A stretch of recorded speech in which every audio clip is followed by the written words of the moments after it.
Boy, we've come a long way. You know, in the old days, there were no lights, no heat, no creature comforts. Just creatures. Everyone comfy? No, sir. No. Nowadays, you just plug everything into your car. You got lights, heat. We are out of pesto. I'll make a run. Hey, everybody comfy? No. Okie doke. 우리 시대 가장 진화한 전기차, 양방향 충전에 완전히 새로운 현대 아이오닉 5.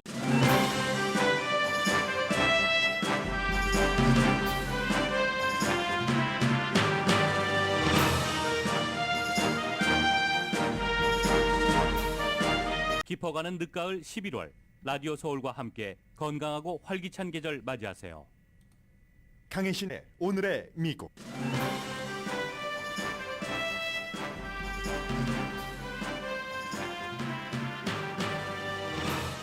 (10월에) 미국에는 26만 1,000개의 일자리가 만들어져 노동시장의 건재함이 확인됐습니다. 북한이 미국이나 동맹국을 핵공격하면 김정은 정권은 끝장날 것이라고 미국 국방장관이 밝혔습니다. 트럼프 전 대통령이 2024년 대선 후보로 출마할 가능성이 대단히 높다고 스스로 말했습니다. 11월 14일에 출마 발표를 할 것이라는 보도도 있습니다. 중간선거에서 후보나 이슈를 잘 모르면 차라리 투표하지 말라는 월스트리트저널 칼럼이 눈에 띕니다. 미국인의 거의 90%는 정치폭력 증가에 대해 걱정합니다. 집에 침입한 용의자의 해머에 맞아 수술한 낸시 펠로시 하원 의장 남편이 퇴원했습니다. 공화당의 마조리 테일러 그린 의원은 펠로시 남편이 당시 공격자에게 총을 쐈어야 했다고 말합니다. 그린 의원은 공화당이 다수당이 되면 우크라이나에 팬이도 보내지 않을 것이라는 말도 했습니다. 일론 머스크가 트위터를 인수하고 며칠 만에 전체 직원의 반 정도의 해고 통지서를 이메일로 보냈습니다. 해고 공지기간을 지키지 않았다는 이유 등으로 트위터 전현직 직원들이 합동소송을 했습니다. 여러분 안녕하십니까? 오늘은 아주 뭔가를 조금 이렇게 그 before and after를 가르는 날입니다. 한국과 연관돼서는 이태원에서 정말 많은 분들이 비명 행사하셨는데 그러한 것들을 항상 그 국가는 일상은 일상대로 하고 미국이나 한국이나 다 똑같잖아요. 그리고 추모는 추모대로 하는데 오늘까지가 로스앤젤레스 시간으로 오늘 한국 시간으로는 토요일이죠. 로스앤젤레스 시간으로는 금요일까지가 추도의 기간입니다. 이제 이때가 끝나면 정치적인 싸움이 더 활발해질 것도 예상이 되지만 또 다른 일상을 시작하면서 또 마음 한 곳에서는 생각날 때는 또 그분들을 생각하는 그런 기간이고 미국에서는 중간선거가 치러지기 직전의 주말 굉장히 중요합니다. 또 일요일에는 우리가 1시간 더 잠을 잘 수 있는 서머타임과 연관된 시간적인 차이 이런 것들로 이제 본격적으로 가을에서 겨울로 가는 시기이기도 합니다. 오늘은 먼저 이게 경제 뉴스이기도 하고 중간선거가 있기 직전에 마지막 중요한 경제 보고서이기도 하기 때문에 이 내용을 전해드리고 월스트리트저널의 공화당인 그 패기 누난 칼럼니스트가 쓴 정치 관련, 투표 관련 칼럼 또 하나는 미국 사람들의 90% 이상이 정치적인 이유로 폭력이 늘어나는 것을 굉장히 걱정하고 있는데 걱정할 만하죠. 이게 정치인에 대한 공격에서 항상 사회가 무척 폭력적이 되면은 어디서부터 시작을 했던 그 아래까지 일반인들까지 다 영향을 미치기 때문입니다. 이 세 가지 이슈부터 전해드립니다. 경제는 10월에 미국에 26만 1,000개의 일자리가 만들어져서 전보다는 조금 줄어들었긴 하지만 노동시장 아직도 건재하다. 연방준비제도는 별로 좋아하지 않습니다. 그러나 노동자들에게는 좋은 그런 이슈이기도 하죠. 실업률은 3.5%에서 3.7%로 조금 올라갔고 팬데믹 이전보다 이제 실업률이 0.2% 정도 높을 뿐입니다. 전문가는 26만 1,000개가 아니라 일부 전문가의 말을 듣는 매체에서는 한 20만 개 정도 늘어나지 않을까. 그러나 또 다른 매체에서는 뭐 더 힐 같은 데는 19만 개 정도 늘어날 것이다 라고 예상을 했는데 26만 개 정도가 늘어난 겁니다.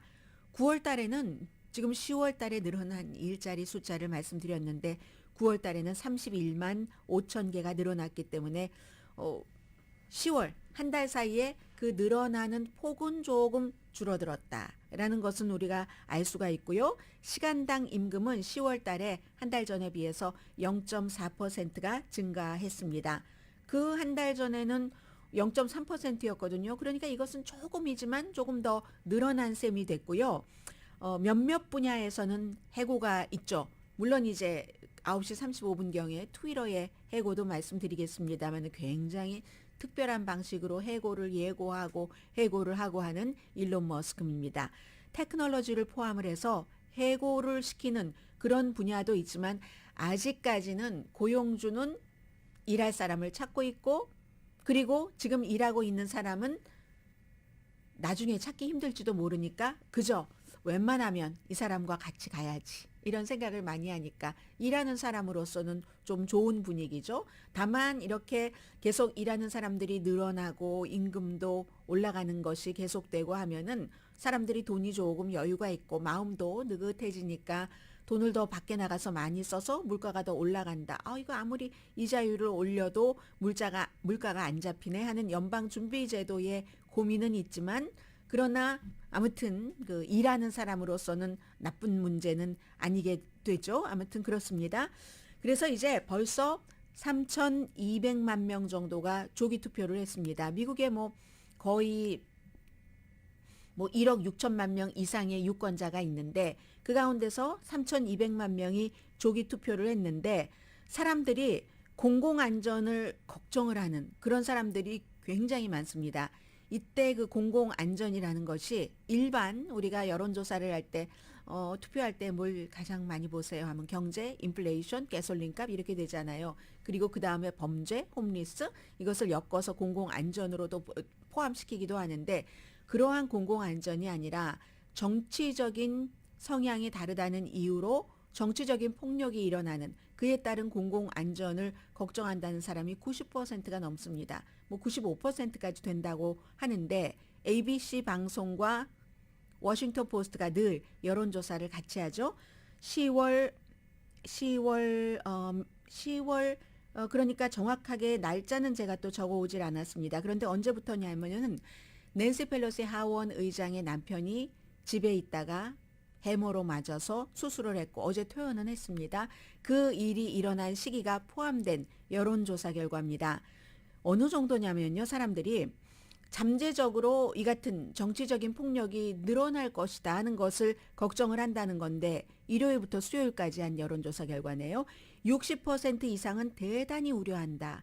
민주당이 더 많이 걱정합니다. 민주당은 95%가 정치 폭력 이거 문제야. 앞으로 이게 어디까지 발전할지 원래 그렇잖아요. 폭력이라는 게 느낌에서 시작해서 눈길로 시작해서 말로 손으로 하다가 이제 온갖 무기가 다 등장하고 이미 선거 투표소 근처에 저 사람들이 부정투표를 할지도 몰라. 투표용지를 2장 집어넣을지도 몰라 하면서 총을 들고 대기하고 있고 사진을 찍는다는 이런 것.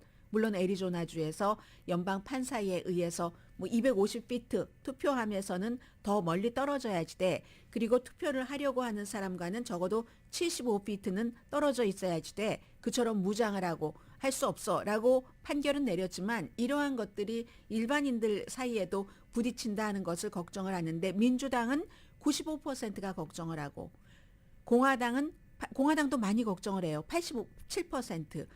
무당파도 86% 어느 정도는 아무튼 다 걱정을 하는 겁니다. 그리고 이게 완전히 현상이 돼버렸다. 현상. 그 현상이 추세로 굳어질 수도 있잖아요. 그런 것을 걱정하는 사람이 민주당 75%, 무당파 61%, 공화당 56%입니다. 그러면 이런 일이 일어나는 책임이 누구냐? 이것은 어제 이제 바이든 대통령 그제와 버락 오바마 전 대통령이 각기 다른 선거 유세 연설에서 얘기를 했습니다. 공화당이 2020년 선거가 부정선거라고 하면서 계속 가짜를 퍼뜨리면서 이렇게 폭력이 강해졌다. 정말 위험하다. 특히 오바마 전 대통령 같은 경우는 애리조나에서 공화당이 이기고 나면 미국의 민주주의는 생존할 수가 없다라는 그런 강한 발언까지 했는데, 왜냐하면 애리조나주에서 뭐 총무처 장관이라든가 이런 사람들이 전부 이 그 선거 그 바이든이 지금 대통령이 아니라고 주장을 하는 사람이기 때문에, 그건 네바다주의 상원 의원도 마찬가지입니다. 공화당의 트럼프 전 대통령이 지지하는 상원 그 후보가 당선이 되면은 그 사람이 전에 검찰총장이었고 선거는 부정선거였다 했기 때문에 거기서 끝나는 게 아니라 본인들이 당선되고 선거 캠페인을 할 때 이걸 어떻게 다시 뒤집어 보겠어 하는 그 뉘앙스나 공약을 했기 때문에 세상이 더 아주 복잡해질 것이라는 거죠. 그게 바로 바이든 대통령이 유니온 스테이션에서 한 얘기, 민주주의에 대해서 위협이 되고 있다. 이번 선거에 적어도 주지사부터 총무처 장관, 검찰총장, 뭐 연방 상원의원, 하원의원에서 그처럼 그 선거 결과와 시스템을 부정하는 공화당 후보가 300명이 넘는다. 중요한 후보가 이렇게 얘기를 한 겁니다. 그럼 책임이 누구에게 있느냐? 공화당에게 있다라고 민주당은 많이 생각을 하죠. 전체적으로 물어봤더니 31%는 공화당의 책임이 있다. 25%는 민주당의 책임이 있다. 32%는 양당의 책임이 있다. 전반적으로 이렇게 답변을 했습니다. 무당파 얘기를 들어보는 게 좀 좋겠죠? 무당파는 어쨌거나 무슨 일이 일어나면 양당이 다 잘못했지 39%, 공화당에 더 많은 책임이 있어 24%, 민주당의 책임이 더 많아 20%. 1,005명을 대상으로 한 여론조사 결과 오차 범위는 4% 플러스 마이너스입니다. 아무튼 이런 것들이 정치계에서 시작이 돼서 마치 월스트리트에서 뭔가 돈의 흐름이 시작이 돼서 우리 일상생활을 하는 메인스트리트까지 전해지는 것처럼 그쪽에서 이 메인스트리트 보통 사람들 생활에 오기 때문에 사람들이 이 부분은 이렇게 많이 걱정을 하는 거고요. 투표에 대해서는 이미 우편투표, 사전투표 하신 분들 많으시리라고 생각이 되고요. 그러나 한국 분들은 뭐 당일에 하시는 분들도 많으시잖아요. 오늘 그 월스트리트 저널의 칼럼니스트가 패기 누난이라는 칼럼니스트가 칼럼을 썼는데 이렇게 주장을 합니다. 처음 시작할 때부터 뭐 끝날 때까지 이 기조가 쭉 이어지는데, 유권자로서의 의무를 진지하게 행해라 하는 얘기인데, 정치에 여러분께서 지금까지 관심이 있었고 여러 가지 정치 이슈 투표를 해야지 될 그런 이슈나 아니면 그 후보에 대해서 잘 아신다면은 정말 진지하게 투표를 하십시오. 보통 투표의 무게에 모든 한 표는 다 똑같은 어떠한 그 의미와 권한과 그 가치를 갖는다라고 하지만 그렇지 않다고 생각하는 사람들도 많이 있잖아요. 이 패기 누난도 마찬가지로 열심히 평소에 계속 뉴스와 시사를 팔로우하고 그리고 이제 본인이 투표할 이슈와 후보를 잘 아는 사람이 투표한 것의 무게와 가치를 더 둬야지 된다. 이런 얘기를 합니다. 그래서 그런 분들이라면 우리가 모두 그 투표를 할 의무도 있는 거잖아요. 권리도 있지만 의무도 있는 건데 유권자로서의 의무를 진지하게 행하십시오 하고 충고를 합니다. 정치에 여러분들께서 관심이 없으셨다면 이번 선거에서도 더 나은 시민이 될 때까지, 왜냐하면 시민은 정치도 그 시민의 투표를 해야지 되는 의무가 있으니까 해야지 되는 책임이 있잖아요. 그것을 지키지 않으셨다면 더 좋은 시민이 될 때까지 투표하지 마십시오. 몇 년 동안 여기저기 뭐 자원봉사도 하고 정치에 대해서도 조금 알아가면서 그때까지 기다리십시오. 모르면서 하지는 마십시오 라고 얘기합니다. 상당히 일리가 있는 얘기라고도 생각이 돼요. 왜냐하면 숫자만 중요한 게 아니라 그 각 투표 한 장 한 장의 무게와 가치가 다르기 때문에 유권자가 사려 깊고 아주 그 깊고 넓은 정보력을 갖고 투표를 할 때 나라가 제대로 돌아간다는 얘기를 하고 있습니다. 그래서 투표하시기 전에 많은 생각을 하고 투표를 하십시오.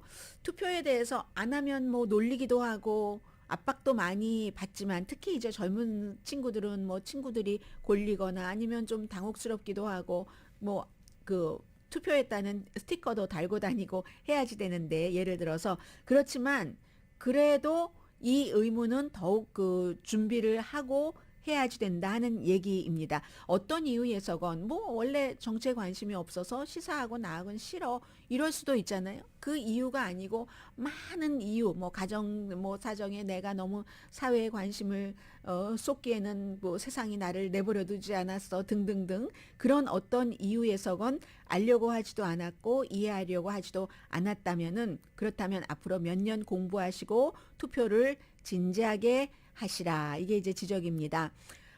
그런데 이제 이 그 칼럼니스트는 공화당 칼럼니스트고요. 지금 그렇게 진지하게 생각을 하고 투표하면 공화당이 좋다 하는 것을 확신을 하고 있는 사람입니다. 딱 확신하고 있는 사람만 투표를 하면은 공화당에 좋은 게 민주당이 뭐 특히 블랙 라이브스 매터 이후에 범죄와 그 범죄에 대한 처벌에 너무나 온건하다, 좌파적이다 이렇게 표현을 했는데 그런 것 그리고 뭐 아프가니스탄 뭐 바이든 대통령의 얘기를 하는 거죠. 철군 결정, 불법 이민, 인플레이션 이런 것들은 등 돌리고 바이든 대통령이 엊그제 사람들을 분열시키는 그 공화당을 악마화하는 연설만 하고 있더라 하고 비난을 합니다. 제가 어제 바이든 대통령의 연설만 들려드렸기 때문에 오늘 패기 누난의 칼럼을 여러분들께 전해드리고 있습니다. 그런 대통령이야말로 분열적이지 않는가. 낸시 펠로시 하원 의장의 남편이 공격받은 것을 얘기를 하고 미국이 오늘날 이렇게 아주 첨예하게 사람들이 대립하고 폭력적이 돼가고 하는 것이 트럼프 전 대통령의 탓이라고 하고 그 바이든의 그날 그 연설의 전략은 지지 기반 다지기로 보인다. 민주당 기반 내 집 토끼 잡기로 보인다라고 얘기를 합니다. 그보다는 더 솔직하게 말했어야지 됐다. 인플레이션이나 이런 거 잘 못했다는 것도 시인을 하면서 이렇게 얘기를 하고 있습니다. 민주당이 질 것이라고 확인을 하면서 뭐 대부분의 전문가들이 다 마찬가지잖아요. 지금 이 패기 누난이라는 칼럼니스트는 미국의 칼럼니스트들은 정보도 많이 갖고 있습니다. 특히 이제 월스트리트저널에 이런 정규적인 컬럼을 쓰는 사람 같은 경우 그래서 본인의 그 정보를 또 뭐 오픈된 그런 정보를 분석을 해서 본인의 결론은 상원과 하원 다 공화당이 이기고 그리고 놀랄만하게 주지사에서도 여기도 공화당이 이겼어 하는 곳이 나올 것이라는 얘기를 하고요. 그렇게 될 때 이번에 11월 8일 선거가 끝나고 민주당은 이게 왜 그랬지? 하고 이제 서로 그 원인, 뭐 책임 전가 이런 것을 하게 된다고 얘기를 합니다. 게빈 뉴섬 캘리포니아 주지사가 민주당의 문제를 잘 모르네라고도 지적을 하더군요. 이 게빈 뉴섬 주지사는 의사소통이라든가 그 안건에 대해서 이걸 사람들에게 잘못 전달됐다 해서 사람들이 이슈를 잘못 알고 있다라고 하는데 그거 아니다. 사실이 민주당이 지금 잘못하고 있다. 이렇게 지적을 하면서 여러분들께서 열심히 공부를 하셨다면 나가서 투표하십시오 하는 얘기인데요. 그런데요. 지금 민주당에서 희망이 있다면 더 힐의 보도에 따르면 여론조사가 잘못됐기를 바라는 것. 그런 게 있고 또 하나는 오늘 금요일이죠. 금, 토, 일, 월, 화. 투표 당일까지 합치면 닷새. 투표 당일을 빼면은 나흘 남았거든요. 이 나흘 사이에도 아주 오차 범위 안에 있는 곳은 바람이 이리 쏠리고 저리 쏠리고 할 수가 있거든요. 그래서 투표는 항상 선거 결과가 끝나봐야 알지만 지금으로서는 이제 공화당이 심지어 가장 뭐 공정하다, 가장 공평하다라고 하는 여론조사 결과도 지금 공화당이 어제 그제 사이에도 조금 더 상원도 다수당을 차지할 확률이 높다고 지금 분석하고 있는 현실입니다.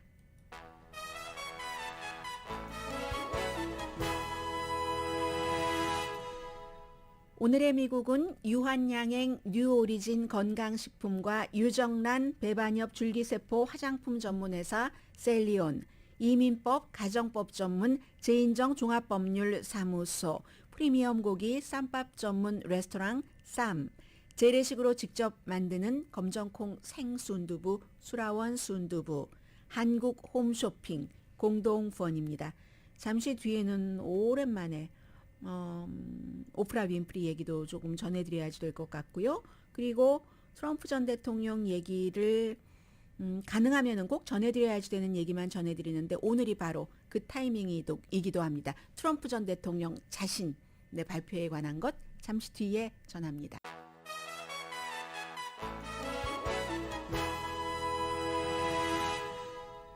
라디오 서울 방송 오늘의 미국 듣고 계십니다. 네, 어제 보니까 그 민주당의 척 슈머 상원 원내대표가 민주당이 다수당을 지킬 수 있다. 지킬 수 있는 것뿐만이 아니라 몇 석을 더 가지고 올 수도 있다라고 얘기를 했거든요. 선거 전에 이제 그 당의 지도부가 하는 얘기는 어떤 때는 뭐 이길 것 같다 하면은 엄살을 피우기도 하고요. 왜냐하면 사람들이 이기니까 투표 내가 안 해도 되겠네 하고 질 것 같다 하면은 어차피 질 건데 투표해서 뭐해? 라는 생각을 할 수도 있잖아요. 그러니까 이게 지금 아주 아슬아슬한데 내가 투표를 하면은 뭐 이거 다수당을 지킬 수도 있을 것 같아 하고 독려하는 분위기가 아닐까? 뭐 그런 느낌도 없지 않아 있고요. 마찬가지로 좀 전에 그 월스트리트저널의 패기 누난 칼럼니스트가 지적한 것처럼 바이든 대통령이 며칠 전에 했었던 민주주의가 위기다 하는 그 연설은 집토끼 잡기 위해서 민주당의 지지 기반을 다지기 위해서 한 것이다라는 것처럼요. 어제 아무튼 AP통신과 인터뷰에서 척 슈머 민주당 상원 원내대표는 몇 석을 더 가지고 올 수도 있다 이렇게 얘기를 했습니다. 그리고 선거 결과는 정말 아무도 모르는 거고요. 이제 그 개표되기 전까지는 오프라 윈프리가 원래 그 텔레비전에서 그 오프라 윈프리 그 자신의 그 쇼를 했고 그리고 나서 이제 오라는 그 프로덕션을 다시 만들어서 자신의 쇼를 하고 잡지도 만들고 아직도 활동하고 있습니다.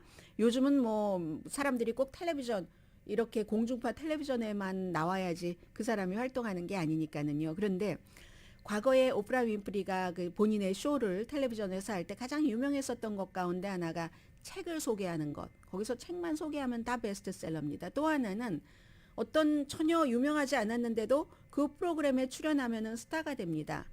그 스타가 바로 닥터 오즈라는 펜실베니아에서 연방 그 상원 의원에 출마하는 멜라니아 트럼프 여사가 좋아했고 그 뒤에 트럼프 전 대통령이 공식 지지를 하는 그러나 굉장히 논란이 많아서 공화당에서도 뭐 지지를 많이 하지 않는 그런 분위기도 있는 이 사람이 지금 펜실베니아에서 이기냐 지느냐인데 이 닥터 오즈는 오프라 윈프리 때문에 유명해진 사람입니다. 원래 이제 2000년대 초에 오프라 윈프리 쇼에 자주 닥터 오즈로 나왔고 그리고 2009년도에는 거기서 말하자면 연습을 많이 해서 본인의 신디케이트 그 닥터 오즈 그 쇼까지 뭐 의학에 대해서 얘기하고 하는 그런 것을 만들었죠. 그런데 이렇게 오랜 동안 우정이었었던 두 사람이 정치에 있어서는 오프라 윈프리는 아프리칸 아메리칸이고 그쪽에서 많은 영향력을 갖고 있고 민주당 소속이고 하니까 민주당을 지지하기 때문에 여기서 딱 그 오랜 같이 그 작업을 했었던 사람을 버리고 민주당을 지지를 합니다.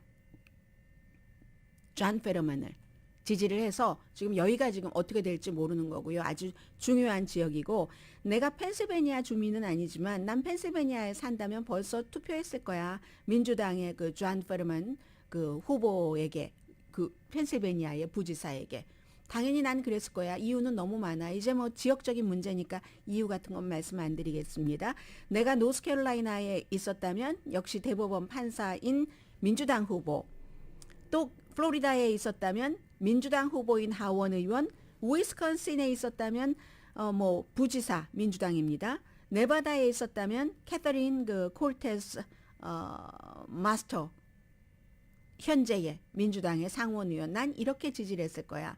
주지사 선거를 보면 텍사스에서는 텍사스의 현 주지사가 아니고 그에 도전하는 비토 오로케 좀 가망이 없어 보여요. 그런데 그리고 조지아주에서는 그 허셜 워커가 아니라 라파엘 워너과 또 그 스테이시 그 에브람 이 사람 주지사와 상원 후보로 난 지지할 거야. 아주 확실한 그 민주당의 색깔을 보여줬고요. 여기서 라파엘 워녹과 같이 겨루게 되는 현 상원의원인 라파엘 워녹과 허셜 워커 낙태 문제에 대해서 요즘 스캔들이 많은요.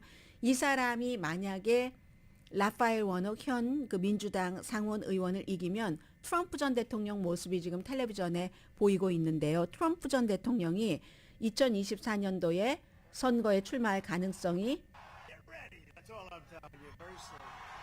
Get ready라고 했죠. Get ready라고 얘기를 했죠. 이렇게 트럼프 전 대통령이 2024년도에 대선에 출마할 수 있는데 더 바람을 주게 됩니다.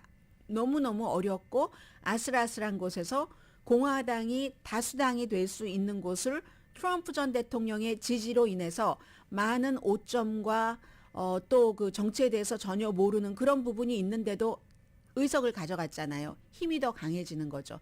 지금 어제 아이오와주에서 트럼프 전 대통령이 선거 유세를 하면서 get ready라고 얘기를 하잖아요. 2024년도에 거의 본인이 지금 뭐 출마할 것과 마찬가지라는 그런 얘기를 하고 있거든요. 어제 척 그레슬리 공화당의 그 상원 의원 재선을 지지하는 캠페인이었는데 선거는 조작됐었고 2020년 나는 표를 도둑 맞았고 2번 나가서 나 2번 다 이겼어. 이렇게 얘기를 하면서 5,500명이나 모였다고 하니까 많이 모인 거죠. 아이오와주에서. 나라를 성공하고 안전하게 만들려면 아마 내가 대단히 very 3번이나 썼어요. 아마 출마할걸? 그리고 또다시 반복을 합니다. very 아마 출마할걸? 준비하시라. 내가 말해드리죠. 그 말해준다는 날짜를 오늘 악시오스는 11월 14일이 될 것이다 라고 했는데 왜 11월 14일인가요? 한번 달력이나마 볼까요? 11월 14일이면 선거가 8월 8일이니까 다음 주 화요일이잖아요. 선거가 치러지고 나서 이제 이 정도면은 웬만한 개표는 다 완료가 됐겠다 하고 생각하는 그 다음 주 월요일이 14일이군요. 그래서 아마 14일로 생각을 하고 있는 것 같은데 이때 2024년도 내가 대선에 출마한다라고 이제 대통령이 확실하게 얘기를 하겠다는 겁니다. 어제도 얘기를 했어요. 내가 2016년보다 2020년에 뭐 몇백만 표나 많이 받았는데 뭐 그런데도 내가 안 됐어? 이게 말이 돼라고 얘기하는데 그 반만 얘기를 한 거잖아요. 2016년도에는 미국 사람이 1억 3,700만 명이 투표를 했고 2020년에는 1억 6천만 명이 투표를 해서 실제로 트럼프 전 대통령이 4년 전보다 뭐 몇백만 표를 더 많이 받은 것도 사실입니다. 그런데 그렇게 4년 전보다 몇백만 표를 더 많이 받은 트럼프보다도 바이든은 700만 표를 더 많이 받았습니다. 690몇 뭐 뒤에 쭉 숫자가 붙어요. 그래서 당선이 됐는데 내가 이겼는데 그렇다. 트럼프는 7,400만 표를 받았습니다. 이것만 강조를 하죠. 바이든은 8,100만 표 이상을 받았습니다. 이 자문들이 그동안 계속 그 트럼프 전 대통령이 나 선거에 출마한다 하고 공식적으로 발표하기를 원했는데 자문들이 적어도 중간선거 이후까지는 기다리시라 해서 지금까지는 왔다는 얘기고요. 어제 그 출마 얘기가 공식 출마 선언은 아니지만 그러나 이것도 또다시 말씀을 드립니다. 모든 선거는 선거 결과에 따라서 트럼프 전 대통령의 뭐 타임테이블이라든가 정말 그 출마를 한다고 하는 것이 마음이 바뀔 수도 있고요. 조지아주에서 허셜 워커가 떨어지고 펜실베니아에서 오즈가 떨어지면 그 닥터 오즈의 경우는 펜실베니아는 지금 의석 자체가 공화당 의석이기 때문에 그리고 네바다에서 현재 위태위태하다고 하는 민주당 그 연방 상원의원이 그 자리를 지켜버리면 애리조나에서도 가브리엘 기펄즈의 남편인 우주인이 그 자리를 상원의원 자리를 지켜버리면 그러면 이제 트럼프 전 대통령이 14일에 바로 나와서 내가 2024년도에 대선에 나갑니다 하고 말하기는 그다지 쉬운 환경은 아니고요. 그리고 이제 법적으로는 오만 것 할 수 있는 연기는 다 해보는 겁니다. 지금 뉴욕에 검찰총장을 고소를 했습니다. 뉴욕 검찰총장이 트럼프 전 대통령과 성인 3명의 자녀, 둘째 딸, 이제 그 엄마가 다른 그런 딸 빼고는 3명 성인을 다 사업을 할 때 너무 사기를 쳤다 하는 것으로 고소를 했기 때문에 거기에 대해서 아주 뭐 악의적이고 가차없고 공개적이고 변명의 여지 없는 나를 죽이기를 하는 거다 하고 검찰총장을 고소를 했습니다. 다 아무튼 시간 끌기예요. 그럼 이미 진행되고 있는 재판에서 조금 더 이제 그 공화당이 더 확고한 자리를 차지할 때까지 기다리는 그런 그 부분이고요. 그리고 이 내용은 잠시 뒤에 전해드릴까요? 잠시 뒤에 뵙겠습니다. 잠시 뒤에는 트위터 얘기를 뭐 안 할 수가 없겠네요.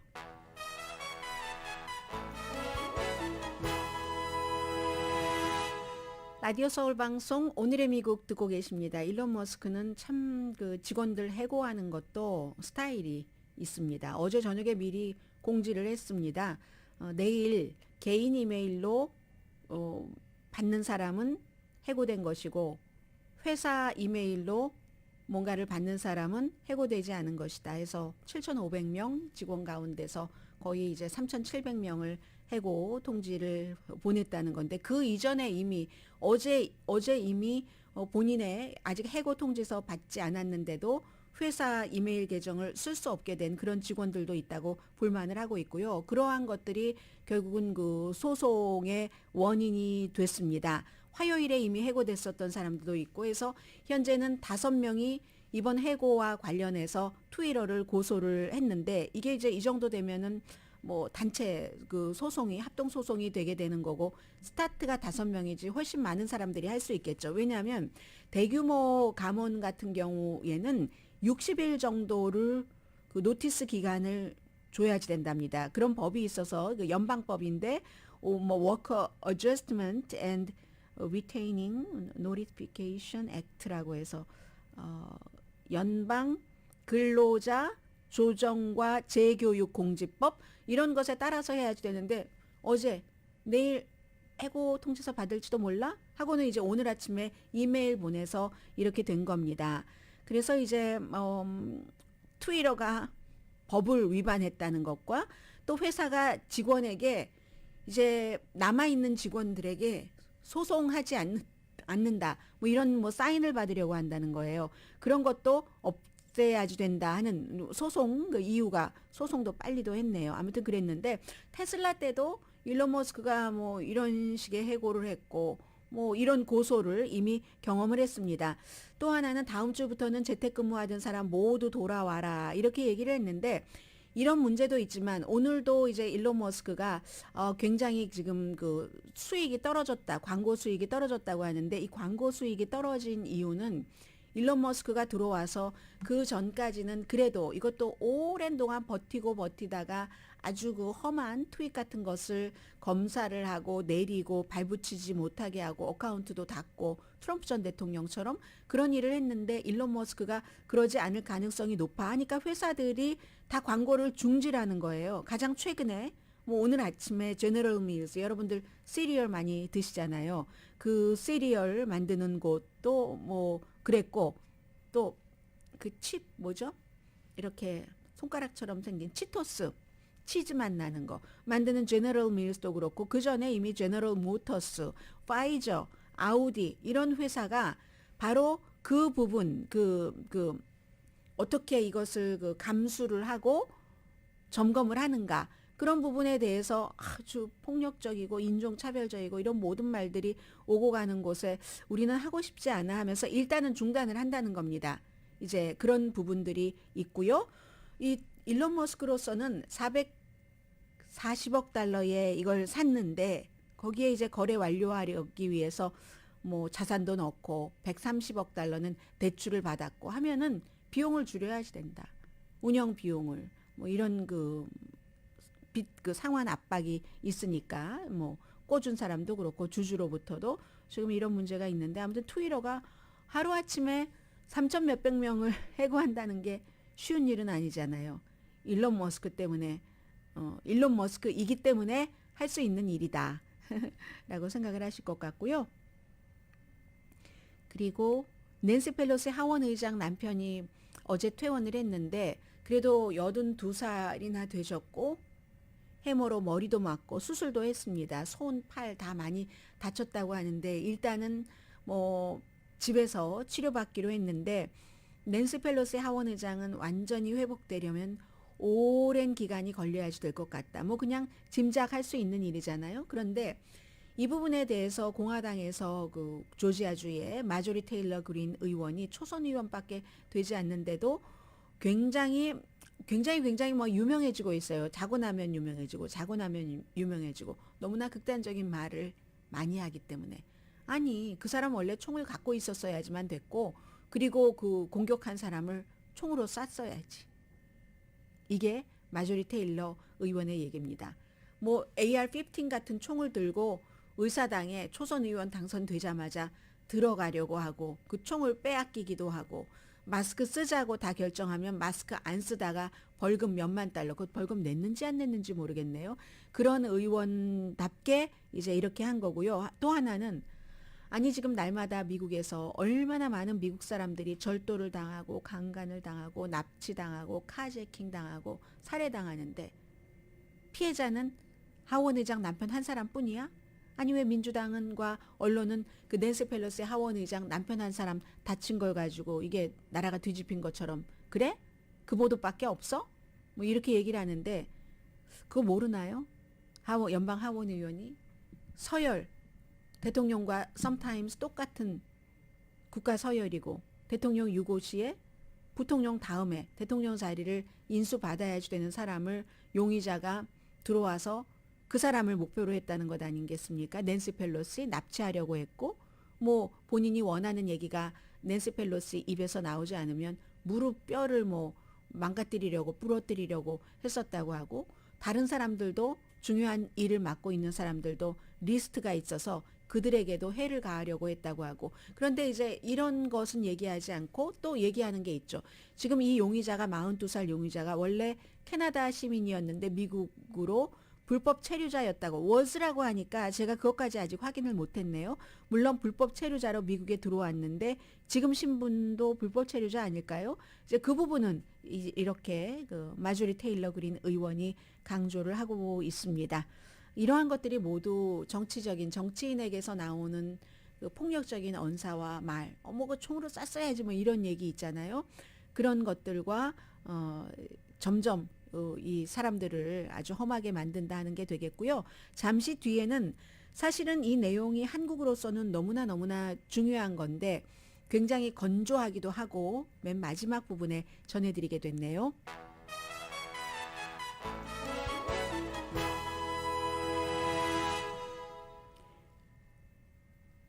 라디오 서울 방송 오늘의 미국 듣고 계십니다. 어제 이제 말씀을 드렸었던 미국의 국방장관과 한국의 국방장관이 로이드 어스틴 이종섭 장관이 54차 한미 안보 협의회를 회의를 했고 그리고 이제 나중에 무슨 뭐 무기를 시찰하는 것도 같이 했고요. 전략 폭격기요. 뭐 B, 1B, B 뭐 흔한 52 이런 폭격기도 함께 시찰하는 거 이건 이제 뭔가를 보여주는 거잖아요. 미국 같은 국가는 그렇게 뭐 중국이라든가 그 러시아 구소련인 러시아처럼 어떤 중대한 국가의 기로라든가 그런 날에 막 무기를 잔뜩 광장으로 가지고 나와서 이런 일을 안 하잖아요. 민주주의이기 때문에. 그런데 이렇게 동맹국인 한국의 그 국방장관과 함께 그 앤드루스 공군 기지를 방문을 해서 뭐 전략 폭격기를 함께 보고했다는 것은 어떠한 의도 같은 것을 보여주는 것이기도 하고 최근에 북한에서 했었던 수많은 미사일 발사 그리고 그에 따른 그 한국과 미국의 합동 군사 훈련의 연장 이런 건데 한마디로 미국에서는 당연히 미국 장관이니까 이제 미국 장관이 한국 장관을 만난 뒤에 한 말을 중심으로 그 보도를 합니다. 그리고 일단 어떤 그 전략적인 뭐 핵자산 같은 것도 미국이 갖고 있기 때문에 미국이 결국은 다 해준다는 거예요. 북한이 이렇게 나오니까 한국이 마치 한국이 다 갖고 있는 것처럼 주변에 다 배치를 해서 필요한 때는 그걸 다 한국 것처럼 쓸 수 있게 해준다. 한마디로 그런 얘기거든요. 저는 항상 이런 말씀을 드릴 때마다 그래도 한국 게 아니잖아. 결국은 그것을 받아야지만 되기 때문에 또 국가의 생존에 너무 중요하기 때문에 눈치 봐야 되잖아. 이런 생각은 항상 듭니다. 어제 이제 그 로이드 어스틴 그 장관과 이종섭 장관이 공동 성명에서 모든 그 이렇게 핵무기를 포함을 해서 북한이 미국이나 다른 동맹국, 특히 뭐 한국과 일본이 되겠죠. 그런 곳에 그 무기를 사용하면 김정은 정권은 끝장이다. the end라는 표현을 했습니다. 정권은 끝장이다.